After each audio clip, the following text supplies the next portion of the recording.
ओम श्री गणपतये नमो नमः। प्यारे भक्तों, आप सभी को अपने यूट्यूब चैनल रोहिणी ज्ञान में हार्दिक स्वागत है। आज आप रिस्पान करने वाले हैं विनायक चतुर्थी व्रत कथा। धार्मिक मान्यताओं के अनुसार जिस व्यक्ति पर भगवान गणेश की कृपा होती है, उनके सभी कार्य पूरे होते हैं और हर क्षेत्र में सफलता हासिल होती है। प्रत्येक माह के शुक्ल पक्ष की चतुर्थी तिथि के दिन विनायक चतुर्थी व्रत रखा जाता है। पंचांग के अनुसार आज यानी 12 अप्रैल को चैत्र माह की विनायक चतुर्थी है और इस दिन भगवान गणेश का विधि विधान से पूजन किया जाता है। हिंदू धर्म में गणेश जी को प्रथम पूजनीय भगवान का दर्जा दिया गया है और इसलिए किसी भी शुभ या मांगलिक कार्य से पहले गणेश जी का पूजन करना अनिवार्य माना गया है। कहते हैं कि गणेश जी के आशीर्वाद से शुरू किए गए कार्य में कोई बाधा नहीं आती और सफलता हासिल होती है।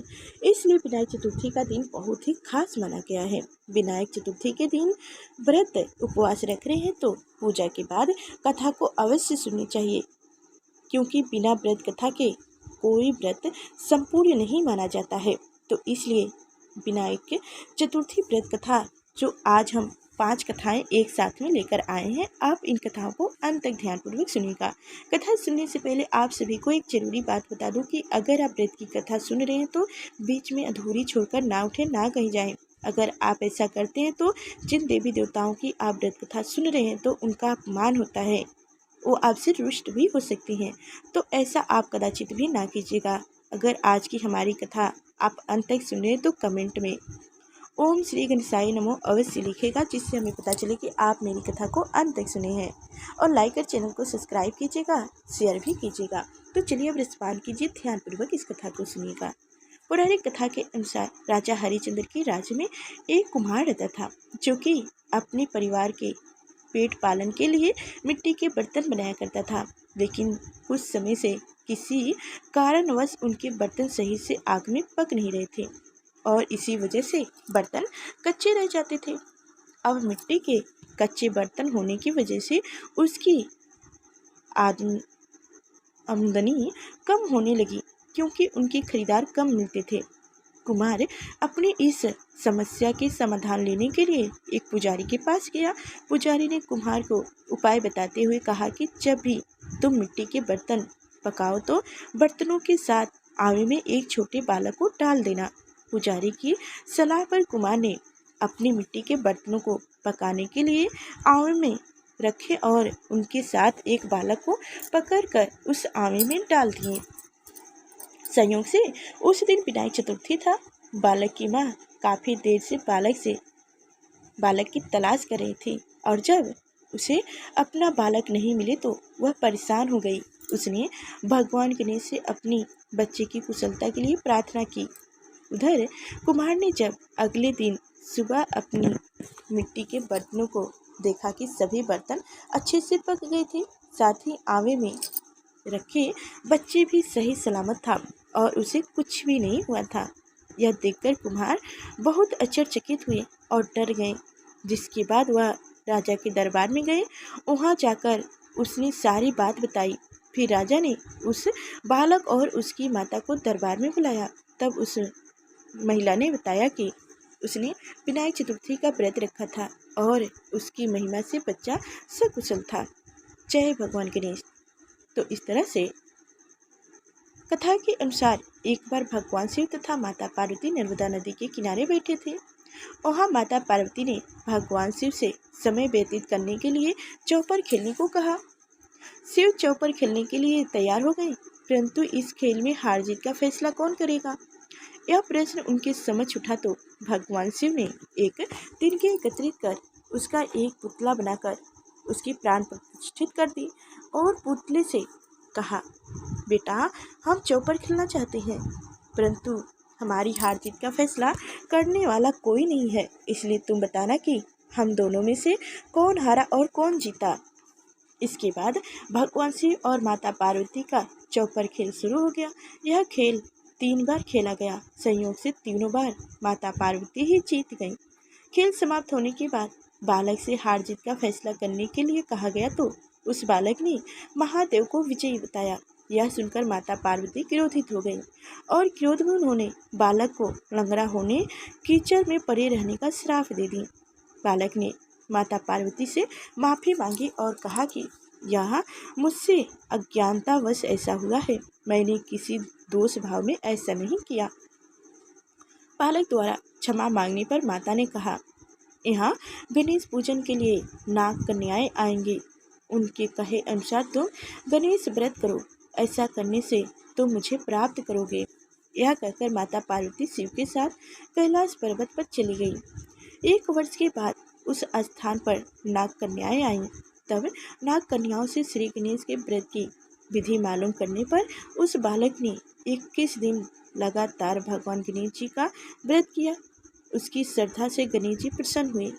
उन्होंने बालक को मनोवांछित फल मांगने के लिए कहा। उस पर उस बालक ने कहा, हे विनायक, मुझ में इतनी शक्ति दीजिए कि मैं अपने पैरों से चलकर अपने माता पिता के साथ कैलाश पर्वत पर पहुंच सकूं और वो यह देखकर प्रसन्न हो जाए। तब बालक को वरदान देकर श्री गणेश अंतर ध्यान हो गए। उसके बाद वह बालक कैलाश पर्वत पर पहुंच गया और कैलाश पर्वत पर पहुंचने की अपनी कथा उसने भगवान शिव को सुनाई।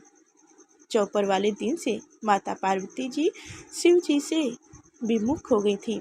अंत्य देवी के रुष्ट होने पर भगवान शिव ने भी बालक के बताए अनुसार 21 दिन तक श्री गणेश का व्रत की। इस व्रत के प्रभाव से माता पार्वती के मन से भगवान शिव के लिए जो नाराजगी थी वह समाप्त हो गई। तब यह व्रत विधि भगवान शंकर ने माता पार्वती को बताई। यह सुनकर माता पार्वती के मन में भी अपने पुत्र कार्तिकेय से मिलने की इच्छा जागृत हुई। तब माता पार्वती ने भी 21 दिन तक श्री गणेश का व्रत किया तथा दुर्वा, फूल और लड्डुओं से गणेश जी का पूजन अर्चना की। व्रत के 21वें दिन कार्तिकेय स्वयं माता पार्वती जी से आ मिले। उस दिन से श्री गणेश चतुर्थी का यह व्रत समस्त मनोकामनाओं की पूर्ति करने वाला व्रत माना गया है। इस व्रत को करने से मनुष्य के सारे कष्ट दूर होकर मनुष्य को समस्त सुख सुविधाएं प्राप्त होती है। जय भगवान गणेश। पौराणिक एवं प्रचलित श्री गणेश कथा के अनुसार एक बार देवता कई विपत्तियों में घिरे थे। तब वह मदद मांगने के लिए भगवान शिव के पास गए। उस समय शिव के साथ कार्तिकेय तथा गणेश जी भी बैठे थे। देवताओं की बात सुनकर शिव जी ने कार्तिकेय एवं गणेश जी से पूछे कि तुम में से कौन देवताओं के कष्टों का निवारण कर सकता है। तब कार्तिकेय एवं गणेश जी दोनों ने ही स्वयं को इस कार्य के लिए सक्षम बताए। इस पर भगवान शिव ने दोनों की परीक्षा लेते हुए कहा कि तुम दोनों में से जो सबसे पहले पृथ्वी का परिक्रमा करके आएगा वही देवताओं की मदद करने जाएगा। भगवान शिव के मुख से यह वचन सुनते ही कार्तिकेय अपने वाहन मोर पर बैठकर पृथ्वी की परिक्रमा के लिए निकल पड़े। परंतु गणेश जी की सोच में पड़ गई कि वह चूहे के ऊपर बैठकर सारी पृथ्वी की परिक्रमा करेंगे तो इस कार्य में उन्हें बहुत सारा समय लग जाएगा। तभी उन्हें एक उपाय सूझा। गणेश अपने स्थान से उठे और अपने माता पिता की 7 बार परिक्रमा करके वापस बैठ गए। परिक्रमा करके लौटने पर कार्तिकेय स्वयं को विजेता बताए। इस शिव जी ने श्री गणेश से पृथ्वी की परिक्रमा न करने के कारण पूछा। तब गणेश जी ने कहा, माता पिता के चरणों में ही समस्त लोक है। यह सुनकर भगवान शिव जी ने गणेश जी को देवताओं के संकट दूर करने की आज्ञा दी। इस प्रकार भगवान शिव ने गणेश जी को आशीर्वाद दिया कि चतुर्थी के दिन जो तुम्हारा पूजन करेगा और रात्रि में चंद्रमा को अर्घ्य देगा, उनके तीनों तप यानी दैविक तप, वैदिक तप तथा भौतिक तप दूर होंगे। इस व्रत को करने से व्रतधारी के सभी तरह के दुख दूर होंगे और उसे जीवन के भौतिक सुखों की प्राप्ति होगी। चारों तरफ से मानुष की सुख समृद्धि बढ़ेगी। पुत्र पौत्रिक धन धान ऐश्वर्य की कमी नहीं रहेगी। जय भगवान गणेश। तो इस तरह से चौथी कथा को आप सभी लोग सुनेंगे। एक समय की बात है कि विष्णु भगवान का विवाह लक्ष्मी जी के साथ निर्णय हो गया। विवाह की तैयारी होने लगी। सभी देवताओं को निमंत्रण भेजा गया, परंतु गणेश जी को निमंत्रण नहीं दिया गया। कारण जो भी रहा हो, अब भगवान विष्णु की बारात जाने का समय आ गया। सभी देवता अपनी पत्नियों के साथ विवाह समारोह में आ गए। उन सब ने देखा कि गणेश जी कहीं दिखाई नहीं दे रहे हैं तो तब वो आपस में सोचे, चर्चा करने लगे कि क्या गणेश जी को नहीं न्योता भेजा गया है या स्वयं गणेश जी ही नहीं आए हैं। सभी को इस बात पर आश्चर्य होने लगा। तभी सबने विचार किया कि विष्णु भगवान से ही इसका कारण पूछ लिया जाए। भगवान विष्णु से पूछने पर उन्होंने कहा कि हमने गणेश जी के पिता भोलेनाथ महादेव को न्योता भेजा है। यदि गणेश जी अपने पिता के साथ आना चाहते तो आ जाते, अलग से न्योता देने की कोई आवश्यकता भी नहीं थी। दूसरी बात यह है कि उनको 1.25 मन मूंग, 1.25 मन चावल, 1.25 मन घी और 1.25 मन लड्डू का भोजन दिन भर में चाहिए। यदि गणेश जी नहीं आएंगे तो कोई बात नहीं, दूसरे के घर जाकर इतना सारा खाना पीना अच्छी भी तो नहीं लगता। इतनी बात कर ही रहे थे कि किसी ने एक ने सुझाव दिया, यदि गणेश जी आ भी गए जाए तो उनको द्वारपाल बनाकर बैठा दिए जाएंगे। आप घर की रेख देख करें। आप तो चूहे पर बैठकर धीरे धीरे चलेंगे तो पराज से बहुत पीछे रह जाएंगे। यह सुझाव भी सबको पसंद आ गई तो विष्णु भगवान ने भी अपनी सहमति दे दी। होना क्या था कि इतने में ही गणेश जी वहाँ आ पहुँचे और उन्हें समझा बुझाकर घर की रखवाली करने के लिए बैठा दिए गए। बारात चल दी। तब नारद जी ने देखा कि गणेश जी तो दरवाजे पर ही बैठे हुए हैं, तो वो गणेश जी के पास गए और रुकने का कारण पूछा। गणेश जी कहने लगे कि विष्णु भगवान ने मेरा बहुत अपमान किया है। नारद जी ने कहा कि आप अपने मूषक सेना को आगे भेज दें तो वह रास्ता खोद देंगे, जिससे उनके वाहन धरती में धंस जाएंगे। तब आपको सम्मानपूर्वक बुलाना पड़ेगा। अब तो गणेश जी ने अपनी मूषक सेना जल्दी से आगे भेज दिए और सेना ने जमीन खोद कर उनसे गड्ढे बना दिए अंदर से। जब बारात वहाँ से निकली तो रथ के पहिए धरती में घुस गए। लाख कोशिश किए परंतु पहिया नहीं निकले। सभी ने अपने अपने उपाय किए परंतु पहिए तो नहीं निकले, बल्कि जगह जगह से टूट गए। किसी की समझ में नहीं आ रहा था कि अब क्या किया जाए। तब तो नारद जी ने कहा, आप लोगों ने गणेश जी का अपमान करके अच्छा नहीं किया। यदि उन्हें मनाकर लिया लाए जाए तो आपका कार्य सिद्ध हो सकता है और यह संकट टल सकता है। शंकर भगवान ने अपने दूत नंदी को भेजा और वो गणेश जी को लेकर आए। गणेश जी का आदर सम्मान के साथ पूजन किया गया। तब कहीं रथ के पहिए निकले। अब रथ के पहिए निकल तो गए परंतु टूट फूट गए तो उन्हें सुधारे कौन। पास के खेत में खेती का काम कर रहा था एक किसान, उसे बुलाया गया।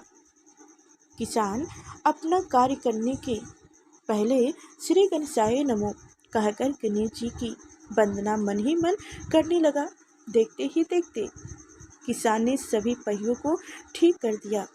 तब किसान कहने लगा कि हे देवताओं, आपने सर्वप्रथम गणेश जी को नहीं मनाया होगा और ना ही उनकी पूजन की होगी, इसलिए तो आपके साथ यह संकट आया है। हम तो मूर्ख अज्ञानी हैं, फिर भी पहले गणेश जी को पूजते हैं, उनका ध्यान करते हैं। आप लोग तो देवतागण हैं, फिर भी आप गणेश जी को कैसे भूल गए। अब आप लोग भगवान श्री गणेश जी की जय जयकार बोलकर जाएं तो आपके सब काम बन जाएंगे और कोई संकट भी नहीं आएगा। ऐसा कहते हुए बारात वहाँ से चल दी और भगवान विष्णु लक्ष्मी जी के साथ विवाह संपन्न कराकर सभी सकुशल लौट आए। भगवान गणेश की जय हो। तो इस तरह से अब कथा सुनेंगे चौथ माता की। एक सेठ सेठानी थे, उनकी एक बेटा और बहू थे। बहू सबको भोजन कराकर फिर स्वयं भोजन करती। एक पड़ोसन ऐसी भी थी जो रोज पूछती कि बहू आज क्या बनाया, क्या खाया। बहू कहती ठंडी बासी भोजन खाया है। एक दिन उनके पति ने ऐसा कहते सुन लिया और वह विचार किया कि आज तो पकवान बनाए जाएंगे, फिर देखें कि मेरी पत्नी क्या कहती है। उसने तरह तरह के पकवान बनाया और घर के सभी लोगों ने एक साथ बैठकर भोजन किया। आज भी पड़ोसन ने पूछा तो बहू ने कहा, ठंडी बासी भोजन किया है। सेठ के लड़के ने सोचा वो सोचा होगा ना, कोई ऐसी बात अवश्य होगी जिससे कि मेरी पत्नी ऐसा कहती है। उसने पत्नी से पूछा, तुम रोज ठंडी बासी खाया ऐसा क्यों कहती हो, जबकि आपने सबके साथ बैठकर कई तरह के पकवान खाए। इस उसकी पत्नी बोली, आप जो खा रहे हैं वह बाप बूढ़े की कमाई है। जिस दिन आप कमा कर लाओगे उस दिन मैं समझूंगी कि ताज़ा भोजन कर रहे हैं। अब एक दिन लड़की ने माँ से कहा, माँ एक बड़े शहर में कमाने जा रहा हूँ। माँ बोली, बेटा अपने पास इतना धन है कि खाए नहीं जाएगा। माँ के मना करने के बाद भी बेटी ने स्वयं कमाने का निर्णय कर लिया और जाते समय पत्नी से कहा, मैं जब तक कमाकर बहुत सा धन लेकर ना आ जाऊं, तुम चूल्हे की आग मत बुझने देना। एक दिन चूल्हे की आग बुझ गई तो वह मन ही मन घबराने लगी, कहीं मेरे पति पर संकट तो नहीं आ पड़ा। जल्दी से पड़ोसन से आग लाकर चूल्हे में रख दूं। ऐसा विचार करके पड़ोसन के घर गई। वहाँ पड़ोसन चौथ माता का व्रत पूजन कर रही थी। पड़ोसन ने कहा, थोड़ी देर में आकर ले जाना। बहू ने पड़ोसन से पूछा, आप यह व्रत क्यों करती हैं, इससे क्या मिलता है। पड़ोसन ने कहा, चौथ माता के व्रत को करने से अन्य लक्ष्मी मिले और अपनी मनोकामनाएं पूर्ण हो। अब बहू भी चौथ माता का व्रत करने लगी। दीवार पर चौथ माता बनाई। उस दिन घी गुड़ का चूरमा बनाकर रात्रि को चंद्रमा को अर्घ्य देकर भोजन करती। ऐसा करते करते बहुत दिन हो गए। चौथ माता ने उस बहू के पति को स्वप्न दी कि साहूकार का बेटा तू जागे कि सोए, तेरी पत्नी बहुत याद कर रही है। घर जाकर उसकी चिंता मिटा, तू दुकान खोलकर कुंक केसर का पगलाय बना के बैठ जाना। आज तेरा हिसाब किताब चुकता हो जाएगा। अब तो चौथ माता ने जैसा कहा था वैसा ही हुआ। उनके घर जाने की तैयारी की और गाड़ी भर के धन दौलत लेकर चल दिया। रास्ते में एक बड़ा सा काला नाग फन फैलाए बैठा गया और कहने लगा, आज तो मैं तुझे डसूंगा, छोड़कर नहीं जाऊंगा। आज तेरी आयु पूरी हो गई है। सेठ के लड़के ने कहा, आज चौथ माता ने मुझे सपना दिया है तो मैं पत्नी से मिलने घर आ रहा हूँ। वहाँ मेरी पत्नी बहुत चिंता कर रही है। मैं तुमसे मिलकर जरूर आऊँगा, तब तुम मुझे डस लेना। नाग ने कहा, तुम शपथ पूर्वक कहकर जाओ तो मैं तुम्हें जाने दूंगा, परंतु लौटकर नहीं आए तो तुम्हारे घर आकर मैं डस लूँगा। इस प्रकार सर्प को वचन देकर वह अपने घर पहुँचा। वहाँ सभी से हंसी खुशी से मिला और भोजन करने उदास होकर बैठ गया। उसकी पत्नी ने उदासी होने का कारण पूछा तो पति ने काले नाग वाली बात बताते हुए कहा, यदि मैं उसके पास नहीं जाऊंगा तो वह घर आकर ही मुझे डस लेगा। पत्नी बहुत चतुर थी। उसने कहा कि आप घबराओ नहीं, लौट आओ, मैं एक उपाय करती हूँ। पत्नी ने कमरे की 7 पीढ़ी धोई। पहली पीढ़ी पर रेत, दूसरी पर इत्र, तीसरी पर गुलाब फूल, चौथी पर कुंक केसर, पांचवी पर लट्टू पेरा, छठी पर गदी गलीचा और 7वीं पीढ़ी पर दूध का कटोरा भरकर रख दिया। इस प्रकार वह 7 ही पीढ़ी सजाकर बैठ गई। आधी रात होते ही नाग आकर पीढ़ी चढ़ने लगा। पहले ही पीढ़ी पर रेत में लौट गया और कहने लगा कि सेठ की बहू ने आराम तो बहुत दिया, पर वचनों से बंध कर आया हूँ, सो डसूंगा अवश्य ही। इसी प्रकार सातों पीढ़ी पर नाग आराम करता हुआ और कहता हुआ कि डसूंगा जरूर। कमरे में जाने ही वाला था कि चौथ माता ने विचार किया कि मैं इसे नहीं बचाऊंगा तो संसार में धर्म कर्म और व्रत पूजन को कौन मानेगा। अब तो गणेश जी, चंद्रमा जी और चौथ माता ने उसे बचाने का विचार किया। चंद्रमा जी ने उजाला किया, चौथ माता डाल बनी और गणेश जी ने तलवार लेकर नाग को मार दिया और डाल से ढक दी। अब बहू भी थकी हरी सो गई। दिन उगा तो लोग बेटे से मिलने आए, परंतु बेटी बहू तो उठे ही नहीं थे। बहुत देर हो गई तो माँ उन्हें उठाने गई। माँ ने सातों पीढ़ियों पर जो कुछ देखा तो बहुत घबराई और बेटा बहू को आवाज़ लगाई। बेटा बहू उठे तो देखा कि एक डाल तलवार वहीं पड़ी है। अब डाल उठाए तो वहीं काला नाग मरा हुआ पड़ा है। बेटा बहू ने सोचा कि आज तो धर्म कर्म ही आगे आए, जो भगवान गणेश जी और चौथ माता ने अपनी रक्षा की। हे चौथ माता, आपने जैसी सेठ के बेटे बहू की रक्षा की, वैसे सबकी कीजिएगा। बोलो चौथ माता की जय, भगवान गणेश की जय। तो प्यारे भक्तों, आप सभी को हमारी कथाएं कैसी लगी कमेंट में अवश्य बताइएगा। और अभी तक हमारे चैनल को सब्सक्राइब नहीं किए हैं तो सब्सक्राइब कीजिएगा, शेयर भी कीजिएगा। फिर मिलेंगे अगले नेक्स्ट वीडियो में, तब तक के लिए धन्यवाद। और प्यारे भक्तों, नवरात्रि की 9 दिन की कथा हमारे चैनल पर सुनाई जाती है, आप उसे भी ध्यानपूर्वक सुनिएगा।